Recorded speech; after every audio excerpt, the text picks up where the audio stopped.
Hey YouTube, it's Numistacker here and I'm with you tonight. It's a Monday evening and I thought I'd do another one of these kind of videos showing you one of my MGC boxes and what's inside it, except this time we're going to mix it up a little, play a little game. I pulled two boxes out. I don't know what's inside either of them, and the thing that we're going to do is take a look a little bit more about how I came to choose the coins that are inside each box. I don't know what's inside any of these boxes, so I thought what I'd do is push those to one side for the moment and take out a few coins and decide which coin to do heads or tails with. So let's take a look at what's in the box. Everyone's got one of these little boxes of coins, haven't they? Kind of, you know, all the coins left over from all the vacations you've ever been on. So, you know, I guess this one kind of goes back a long way. What's that one? That's from Barbados. Let's have a little closer look at some of these. There's this one from, I don't know, what is that? It looks like China or Japan. Is that China? So that's there we go. That's a 10 yuan coin, I think, from China, which is pretty cool. There's the £1 play money made out of real genuine plastic. That one's nice. Okay, maybe we'll use this one. So this is a 1991 2-franc piece from, well, where do you think it's from? Which country has the little cross on the shield? And it has to be Switzerland or Helvetia, as the Swiss like to put on their stamps and coins. Okay, so that side's tails, this side is heads, and let's work out which box we're going to open. Okay, if it's heads, then we open the box 1 on the left. If it's tails, we open box 2. So let's have a look. Well, that wasn't a very good one. Okay, we'll do this one. Let's try and make it go up a little bit. Okay. And the answer is, what is that? My God.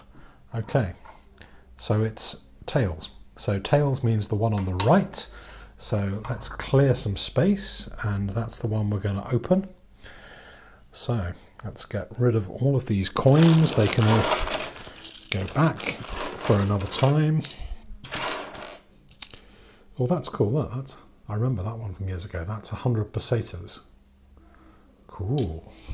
That's when the Spanish used pesetas.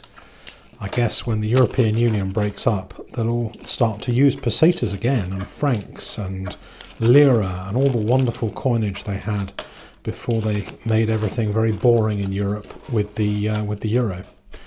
Okay, so let's get that put away.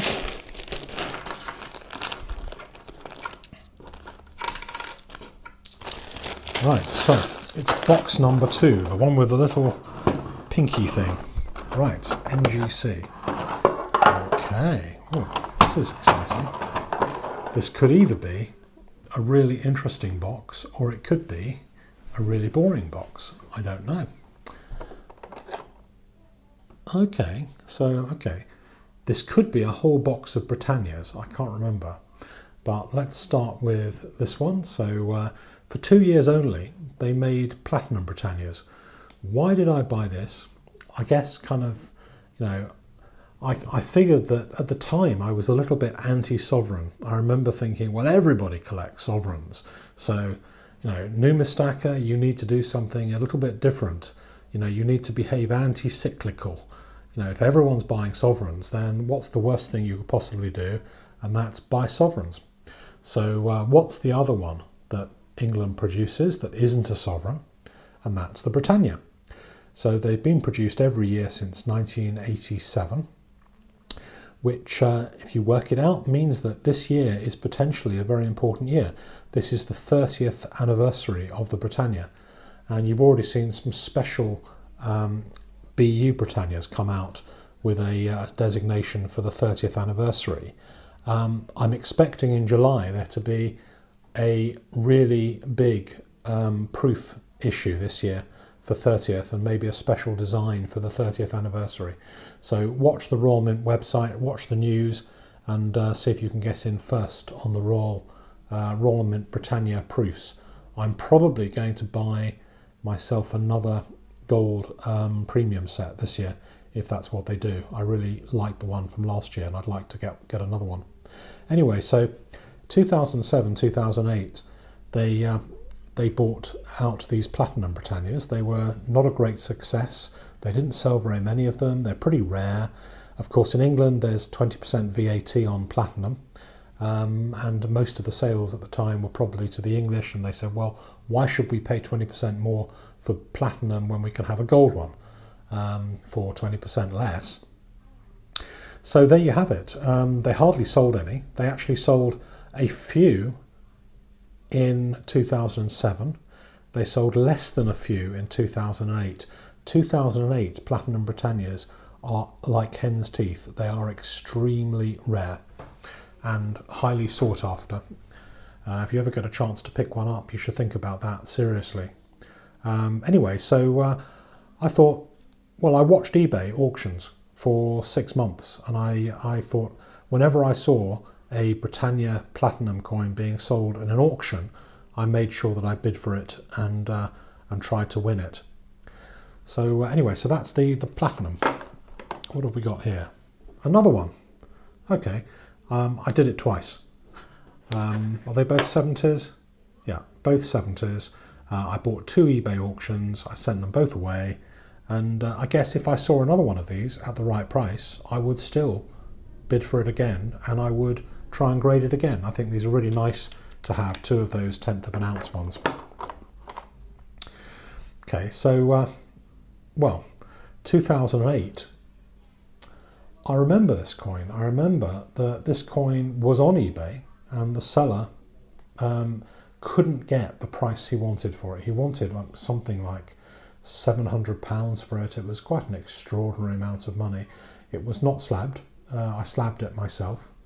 And after the eBay auction had closed, I sent him a message and said, would you be prepared to sell it at a lower price? And he said, well, yeah, okay. So I bought it. There were only, I think, 150 of these mintage, something like that. I mean, look it up, and you'll see that it is an extraordinarily low figure. I think they were planning to sell, 1,000 or 1,500 of these coins, and a little bit like the half-ounce Perth Mint Mouse Series 1, they ended up selling around about 150, 200 of these only. So this is a pretty rare item. This one comes in its original box with the COA and stuff like that as well. Okay, well, I'm glad we picked this box. This is a really interesting box. This is, in the last box you saw a 2002, which was from the 2002 set, and I think I bought this one at exactly the same time as the 20p, the gold 20p. And I remember there was 3 coins on eBay. And in fact, they're the only 3 I've seen in looking maybe 2 years on eBay. I've never seen any of these other coins on eBay. They're not worth an extraordinary amount of money, but they are very unusual to find singly because of the sets. There was a 2p, a 1p, a 5p, and a 20p on eBay, and somebody else beat me, wanted to pay more for the 2p and the 1p, so I missed out on those, but I was successful on the 5 and the 20. This one got a PF69, and the 20p got a 70, which was great.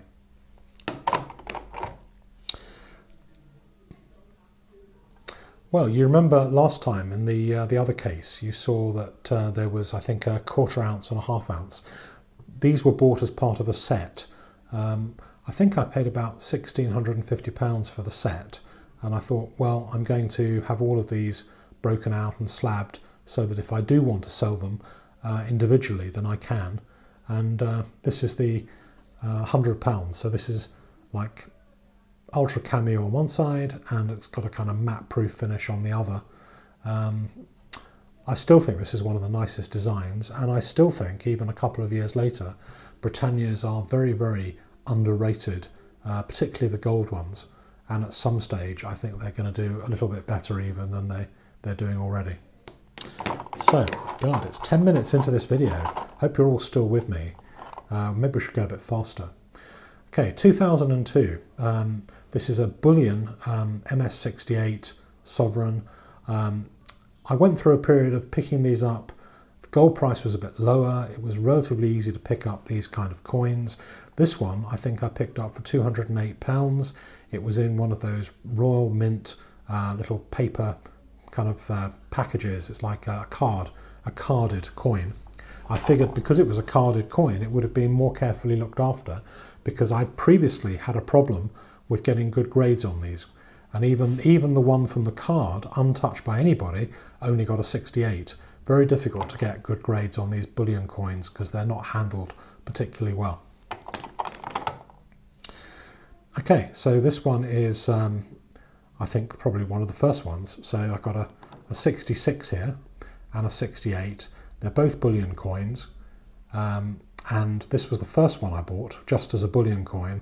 This one was in the card. I got a slightly better grade for that.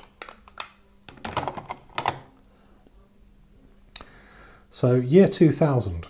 Year 2000, I thought it was quite nice to buy something with a millennium year. I think that was the only reason, apart from the fact that I'd looked up the bullion mintages and realised that actually there's a few years where the mintages were much, much lower. And I think 2000 was one of those years. 2006 also was pretty low, I think. And there should be somewhere in this pile. Okay, so there's a 1980 sovereign. And somewhere here should be, okay, a 1958. I picked this one up, I think, from Hatton Garden Metals as a bullion piece, just a random bullion piece. Didn't get a terribly good grade, but I thought it was in quite nice condition.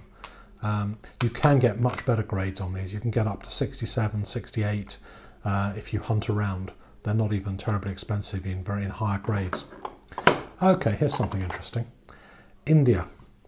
So 1918, the Bombay Mint produced a sovereign, and then in 2013, the Royal Mint tied up with PAMP, an Indian company, to mint these sovereigns for Indian bullion buyers.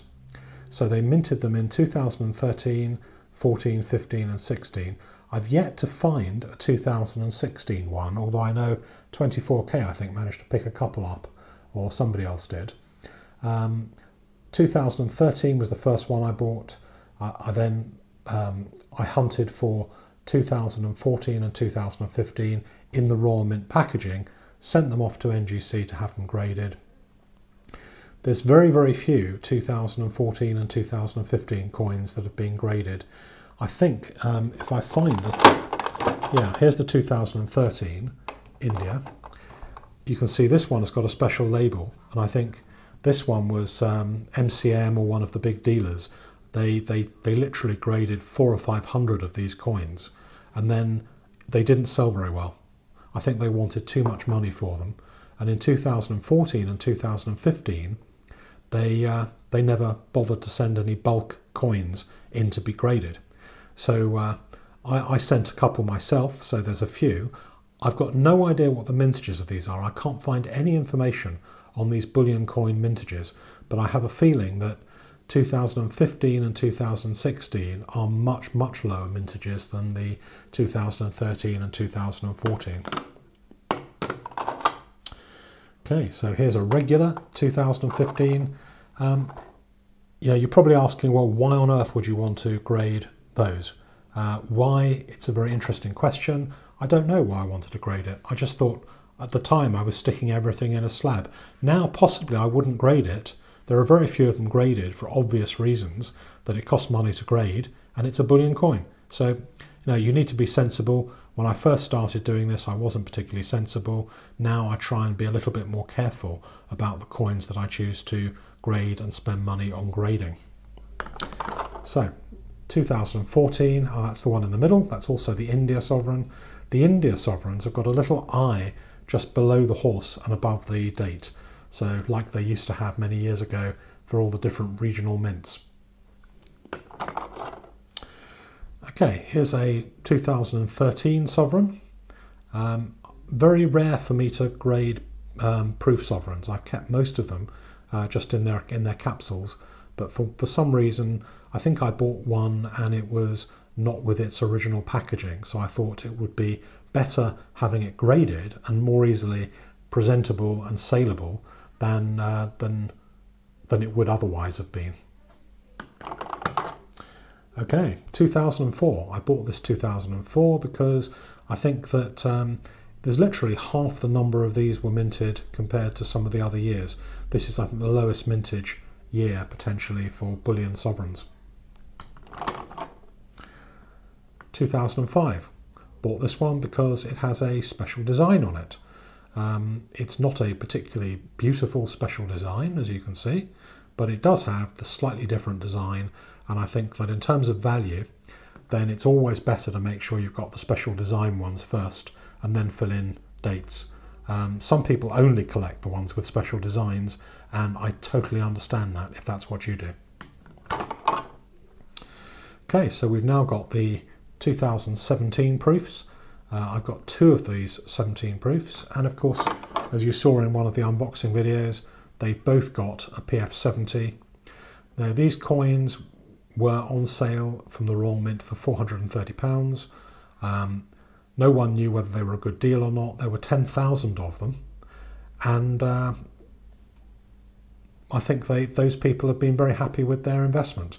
PF70 sold on eBay last week for £1,200. I don't know whether everyone is going to sell for that much, but that's a pretty nice return on these coins potentially.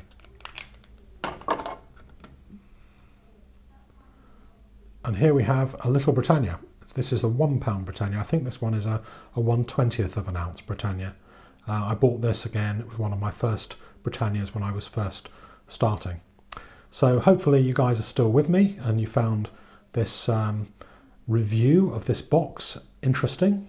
I certainly hope so. If you've got any questions, please put them down and we can start a little discussion relating to anything that was in this box and why I bought it and whether it's still a good idea and whether it's proved to be a good investment. So thanks very much, and please like, subscribe and comment.